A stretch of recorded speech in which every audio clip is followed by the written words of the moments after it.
जय हिंद। आइए इस वीडियो में हम लोग किडनी के बारे में बहुत बढ़िया से सीखने वाले हैं। दोस्तों, किडनी को हिंदी में गुर्दे या ब्रीक के नाम से जानते हैं। यह मनुष्य के शरीर में दो होता है, एक तो दाहिने साइड होता है और दूसरा होता है बाएं साइड होता है। चलिए आइए समझते हैं इसका आकार कैसा होता है। दोस्तों, इसका आकार सेम के बीच के आकार का होता है। आप लोग बचपन के समय में स्कूल जब जाते थे, हम लोग गवर्नमेंट स्कूल में, तो राजमा चावल हम लोग खाते थे। तो राजमा चावल आकर खाकर माँ पूछती थी क्या खाया है बउआ? राजमा चावल। जानते मम्मी पेट भर के राजमा चावल खिलानी, छिपो न मज लगे टेल दिलानी। तो राजमा चावल क्या है ना, राजमा राजमा के आकार के आपका किडनी होता है, आपका ब्रेक होता है, जिसको गुर्दे के नाम से जानते हैं। आप लोग को क्लियर हम दिखाते, देखिए यही ब्रेक है, ये दिखाई दे रहा है, ये ब्रेक है, यही ब्रेक है, यही किडनी है, देख सकते हैं। ठीक है, ये सेम के बीच के आकार के हैं। क्लियर? चलिए आइए अब इसके आगे समझते हैं। दो तीन चीज हम लोग को क्लियर हो गया। किडनी मनुष्य के शरीर में कितने होते हैं? दो होता है, एक तो दाहिने साइड और दूसरा बाएं साइड। समझ में आ गया? किडनी का आकार कैसा होता है? सेम के बीच के आकार के, राजमा के आकार का होता है। अब आइए ये भी समझ में आ गया। अब आगे बढ़ते हैं। ये कहाँ रहता है? शरीर में कहाँ रहता है? ब्रेन में रहेला, हाथ में रहेला, गुड़ में, पिठास में, छाती में, कहाँ रहेला भाई? कहाँ रहता है? उदर गुहा में रहता है। कहाँ रहता है? उदर गुहा के पिछले भाग में स्थित रहता है। उदर गुहा के पिछले भाग में किडनी अवस्थित रहता है। आइए समझते हैं कि किडनी किसका बना होता है। मतलब कि मान लीजिए कि हम लोग महल देखते हैं, तो महल किसका बना होता है भाई? महल ईट का बना होता है। अरे मान के चलते हैं तो सीमेंट बालू भी लगता है, लेकिन सबसे ज्यादा महल में यूज होने वाला आपका ईट है। ईट को बारी बारी से जाने से पूरा विशाल महल का निर्माण होता है। तो उसी प्रकार किडनी किस कोशिका के मिलकर बना होता है? तो किडनी बना होता है नेफ्रॉन कोशिका की। किस कोशिका से? नेफ्रॉन कोशिका से मिलकर बना होता है। एक किडनी लगभग 5 लाख नेफ्रॉन कोशिकाओं से मिलकर बना होता है। तो समझ लीजिए दू गए तो क लाख हो, 10 लाख हो, बिल्कुल का पूछा था सर जी, गजर हो रही। समझ में आ गया? तो किडनी की इकाई क्या है? किडनी की इकाई क्या है? नेफ्रॉन है। याद रखिएगा, किडनी का इकाई क्या है? नेफ्रॉन है। अब इसके आगे बढ़ते हैं। दोस्तों, हमारे शरीर में बहुत सारी क्रियाएं चलती हैं, बहुत सारी क्रियाएं होती है, तंत्र होता है, जैसे कि रक्त परिसंचरण तंत्र। रक्त एक स्थान से दूसरे स्थान तक आवता जाता रक्त परिसंचरण तंत्र। तंत्रिका तंत्र, नर्वस सिस्टम जिसको बोलते हैं, सोचने समझने की शक्ति ना। पाचन तंत्र, भर छिपा खाई नहीं 4 घंटा में पचा के 1 घंटा मुंह धो के आदमी। तो पाचन तंत्र ना, मतलब शरीर में शोषण तंत्र, ऐसे श्वसन तंत्र, ये सारी बहुत सारी क्रियाएं ये शरीर में चल रही है। तो ये समझते हैं कि अलग अलग तंत्र अलग शरीर के अंग जुड़ा हुआ है। समझने के?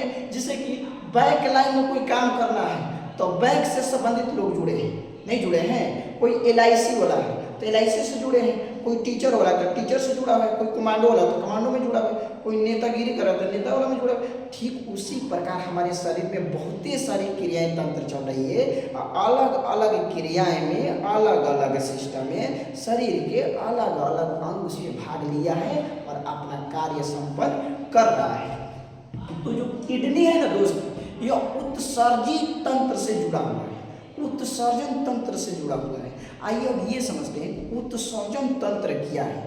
दोस्तों, शरीर में जितना भी बेकार पदार्थ बनता है ना, यही समझ लीजिए, शरीर में जितना भी बेकार अपशिष्ट पदार्थ बनता है, एकदम कचरा चीज बनता है, अब ओकरा के शरीर से बाहर निकाल दिया जाए, शरीर से बाहर निकाल दिया जाए, तो पूरा प्रक्रिया कहलाई उत्सर्जन तंत्र चाहे उत्सर्जन क्रिया। तो आवल 2 नंबर में पक्का कह लो कि उत्सर्जन तंत्र के मतलब क्या होता है।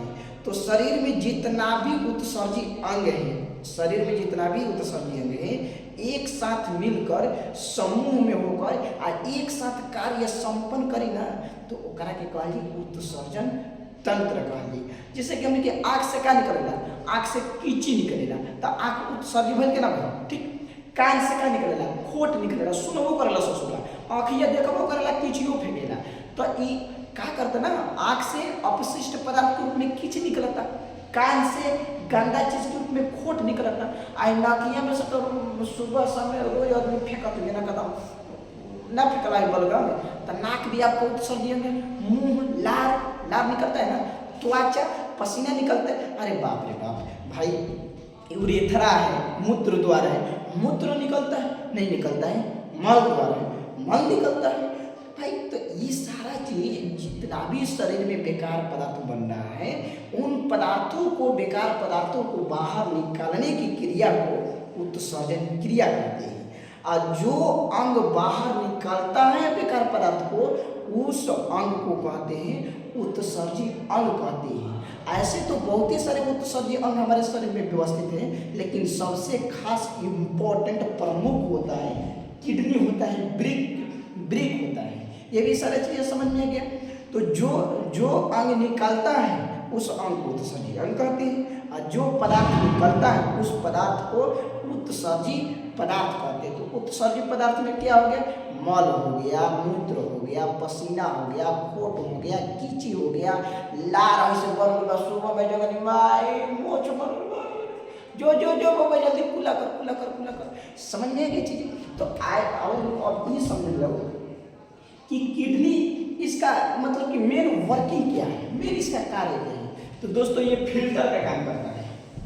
पानी वाला मशीन क्या करता है, वो जो पानिया को शुद्ध करता है, तेज वाला वो फिल्टर होता है। पानी में जितना भी अशुद्धि रहता है, गंदगी रहता है, अपशिष्ट पदार्थ रहता है ना, सबको छान लेता है और पानी को शुद्ध करके भेज देता है।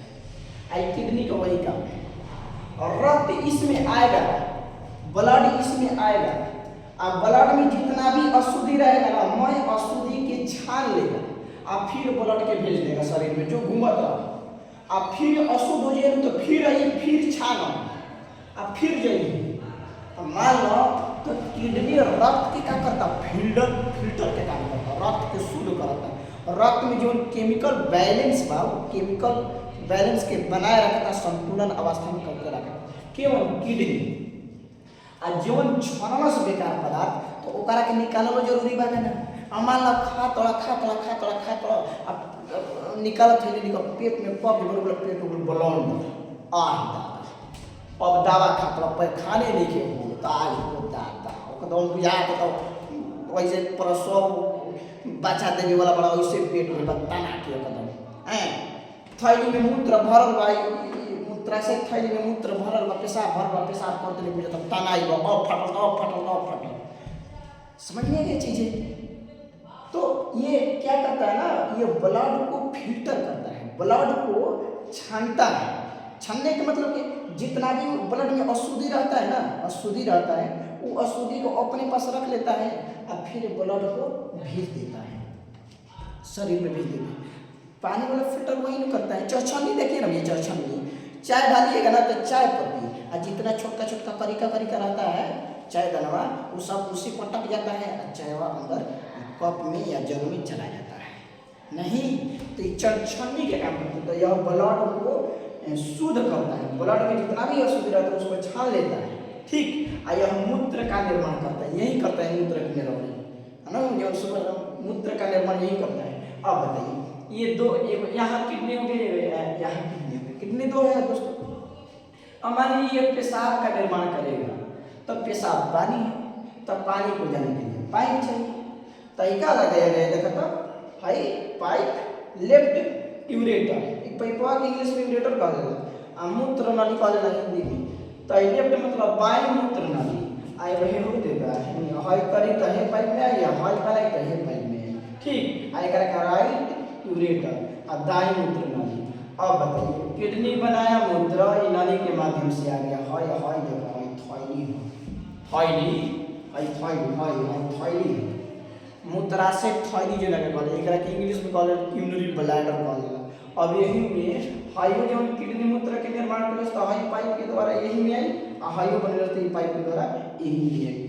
अब ई का करी ई यूरेथ्रा के माध्यम से। अब एकरा बारे में मत पूछम जा, एकरा बारे में तो सबसे ज्यादा लोग समझा देगा, आराम से ज्यादा नहीं समझ में गई चीजें। तो ये मूत्राशय थैली में मूत्र आकर स्टोर रहता है, यानी टंकी है। आज जब कैसे हमने के टंकी में पानी भरल बा, जब मन करे टोटी खोल जा, टंकी के पानी यूज कर जा काम हो।